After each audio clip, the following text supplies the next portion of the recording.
Hello, I'm Sister Mary Krista Craning.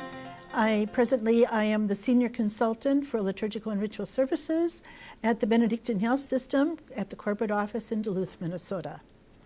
And today I'm going to give you the introduction to the BHS Governance Formation Unit 9, Ethical and Religious Directives for Catholic Healthcare Services.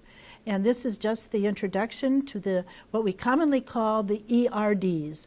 That's the Ethical and Religious Directives. This is the booklet that they are in. It's a small little booklet, but it contains a lot of wisdom and a lot of information. And so Dr. Paul Sanders will do the 6 parts that are in here, and we will try to give you a brief overview of what is contained in here. It's based on Scripture. And so we have a call to share the healing mission of Jesus. And in the Hebrew Scriptures, we have a citation from Isaiah, the great prophet, and especially in the suffering servant. It was our infirmities that he bore and the sufferings that he endured. And then we come to the Gospels, and they are rich. Matthew has the account of Jesus cleansing a man of leprosy. Mark has the blind man who said, "Master, I want to see." And Luke has Jesus driving out the mute demon. Now these are just some of the scriptures that are the basis for the ethical and religious directives. The ERDs are a body of moral principles that guide the Church's vision of health care. We are called to the healing ministry of Jesus, and we get this call by virtue of our baptism. Now, I could tell you all about my baptism because it was over the kitchen sink. We didn't even have running water. But I got baptized by my grandma. That's another story. In the Rule of St. Benedict, chapter 36, we have Benedict calling out, and I think Scholastica had a good share to do with what Benedict wrote in that rule. That's just my secret theory, but you know, when he says care of the sick must rank above and before all else, oftentimes we women are very sensitive to the pains and sufferings, and so I think she had something to do with this chapter too. Now that's apocryphal. Now, the purpose of the ERDs is to reaffirm the ethical standards of behavior in healthcare that flow from the Church's social teaching about the dignity of the human person.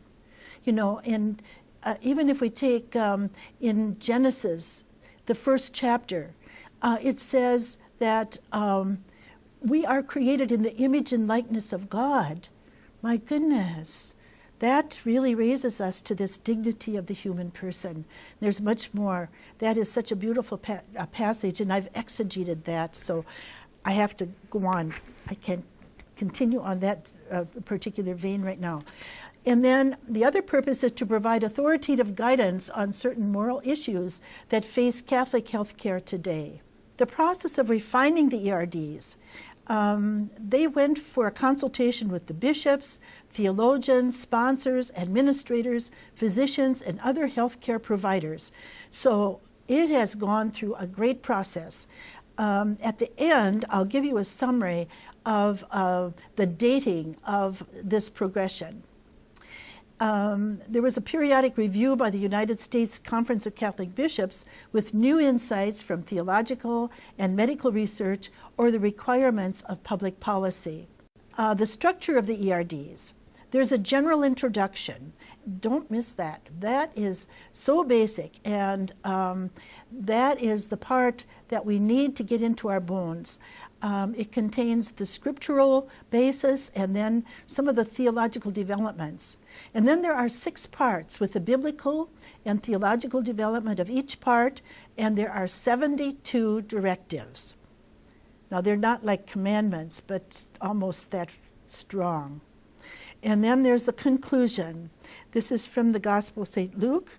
Invite the poor, the crippled, the lame, the blind. And Jesus healed and loved all of them. There's a directive to caregivers.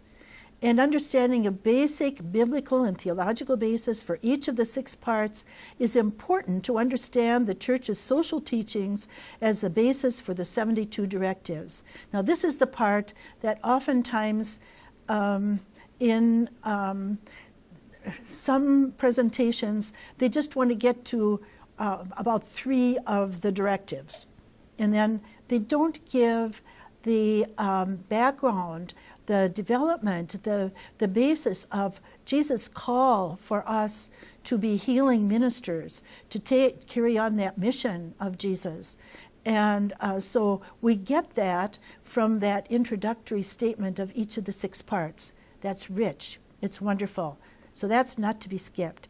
In fact, we should do that part before we get to the 1, 2, 3 of it, up to 72. This is the summary now. In the 16th century, theologians begin to articulate issues arising from the practice of medicine. That's the 16th century. 1921, there was a surgical code for Catholic hospitals, and evidently they were required to post that in the operating room. In 1949, we have the Ethical and Religious Directives for Catholic Hospitals that came out of St. Louis, Missouri in a brochure.